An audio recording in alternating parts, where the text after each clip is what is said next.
Super 6 అమలు చేసే తీరుతాం. ఇప్పటికే దీపం ఇచ్చాం. ఈ ఏడాది నుంచే రేపు స్కూల్స్ తెరిచే సమయానికి తల్లికి వందనం ఇస్తున్నాం. అలాగే రైతులకు అన్నదాత సుఖీభవ కింద 20,000 ఇవ్వటానికి సిద్ధంగా ఉన్నాం. అలాగే వేట నిషేధ సమయంలో ఏప్రిల్ 15 లోపే మత్స్యకారులకు 20,000 ఇస్తాం. చెప్పిన విధంగా అన్ని కార్యక్రమాలు ఒక్కోటి చేసుకుంటూ వస్తున్నాం. వీటితో పాటుగా ప్రజలకు ఇచ్చిన ప్రతి ఒక్క హామీని నెరవేర్చి తీరుతామని మంత్రి అచ్చెన్న అన్నారు.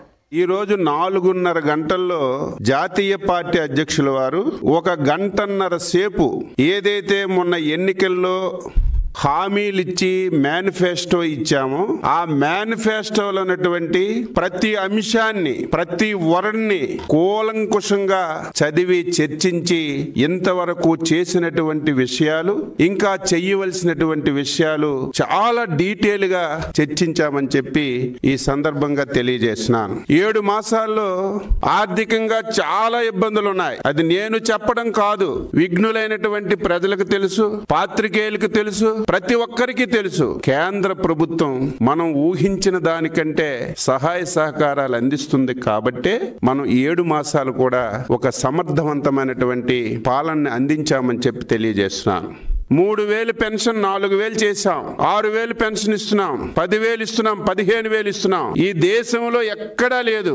ఆంధ్రప్రదేశ్ లో ఇచ్చినటువంటి పెన్షన్ మొత్తం ఎక్కడ కూడా లేదు. సంవత్సరానికి 32,000 కోట్ల రూపాయలతో 64 లక్షల మందికి 1వ తారీఖున తెల్లవారుజామునే అందించినటువంటి బృహత్తరమైనటువంటి కార్యక్రమాన్ని ఈ 7 మాసాల్లో నెరవేర్చిన విషయాన్ని ఈ సందర్భంగా తెలియజేస్తున్నాను. దీంతో పాటుగా ల్యాండ్ టైటిల్ యాక్ట్ రద్దు చేశాం. 16,000 చిల్లర రేపు డిఎస్సిలో టీచర్ పోస్టులు భర్తీ చేయడానికి నిర్ణయం చేశాం. అన్నా క్యాంటీన్లు పునరుద్ధరించాం. పట్టణ ప్రాంతాల్లోనే కాదు, ఈ రాష్ట్రంలో ఉన్నటువంటి 175 నియోజకవర్గాల్లో ప్రతి నియోజకవర్గంలో కనీసం ఒక అన్నా క్యాంటీన్ ఉండే విధంగా ఈ రోజు నిర్ణయం తీసుకొని ప్రభుత్వానికి ఈ రోజు కార్యక్రమాలు ఇచ్చాం. అదేవిధంగా దీపం పథకం కింద ఎన్నికల్లో ఇచ్చినటువంటి హామీ ప్రకారం 3 సిలిండర్లు ఇచ్చే కార్యక్రమాన్ని కూడా పూర్తి చేశాం.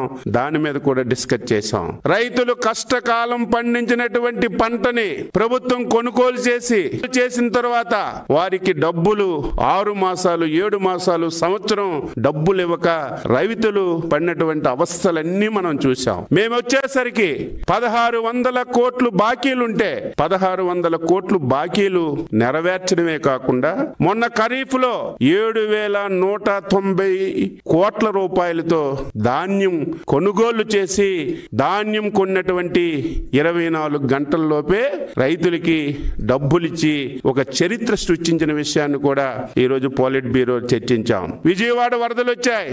10 రోజులు 15 రోజులు ముఖ్యమంత్రి గారు కలెక్టర్ కార్యాలయాన్నే ముఖ్యమంత్రి కార్యాలయంగా మార్చుకొని ఏ విధంగా సహాయ సహకారాలు అందించారు. వరదల్లో నష్టపోయిన ప్రతి ఒక్కరికి 20 రోజుల్లో నష్టపరిహారం ఇచ్చి చరిత్ర సృష్టించిన విషయాన్ని కూడా ఈరోజు పోలిట్ బ్యూరోలో చర్చించాం. ఉచిత విధానాన్ని తీసుకొచ్చాం. అక్కడ కూడా ఎక్కడైనా చిన్న చిన్న ఇబ్బందులు వస్తే సీరియస్ గా తీసుకొని ఒక మంచి ఆలోచనతో ఉచిత ఇసుక విధానం పెట్టాం. దాన్ని కూడా ఇంకా సమర్థవంతంగా తీసుకెళ్లడానికి అందరూ కూడా సహకరించాలని ఈ సందర్భంగా ముఖ్యమంత్రి గారి నాయకత్వంలో డిస్కస్ చేశాం.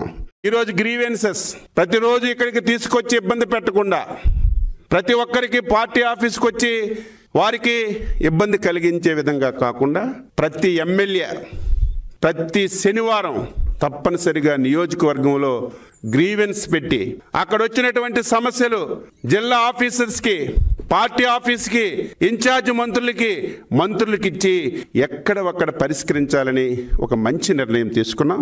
ఇక నుంచి జాతీయ పార్టీ ఆఫీసులో కూడా ప్రతి శనివారమే గ్రీవెన్స్ ఉంటుందని ఈ సందర్భంగా తెలియజేస్తున్నాను. ఎందుకంటే ప్రతిరోజు గ్రీవెన్స్ వల్ల పార్టీ వ్యవహారం జరగడం లేదు. కనీసం పార్టీలో మనం డీటెయిల్గా చేయవలసిన కార్యక్రమాల గురించి కూడా మాట్లాడలేకపోతున్నాం. కాబట్టి ప్రతిరోజు వచ్చిన వాళ్ళవి గ్రీవెన్స్ తీసుకున్నా సరే మంత్రులు హాజరయ్యి ప్రతి శనివారం గ్రీవెన్స్లో ఉండి దాన్ని కూడా పరిష్కారం చేస్తామని ఈ సందర్భంగా తెలియజేస్తున్నాను.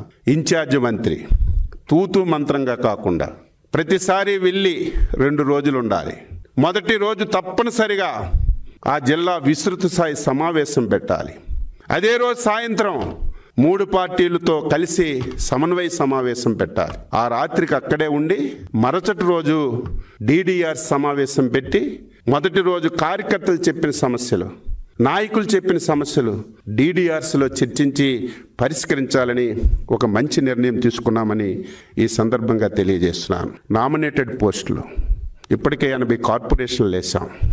48,000 సాగునీటి సంఘాలు వేసాం. జూన్లోగా మిగతా ఏవైతే PACSలు కానీ, ఏవైతే మార్కెట్ కమిటీలు కానీ, ఏవైతే DCCBలు కానీ, DCMSలు కానీ, ఇవన్నీ మిగిలినటువంటి కార్పొరేషన్లు కూడా రేపు జూన్ నాటికి అన్ని కూడా పూర్తి చేయాలని నిర్ణయం చేశాం. పదవులు ఇచ్చిన వాళ్ళు కూడా కార్పొరేషన్ చైర్మన్లు కానీ, డైరెక్టర్లు కానీ ఏం పని చేస్తున్నారు, పార్టీకి ఏ రకంగా ఉపయోగపడుతున్నారు, ఏ విధంగా చేస్తున్నారని ఎప్పటికప్పుడు కూడా చర్చించమని, పరిశీలించమని కూడా నిర్ణయం తీశాం.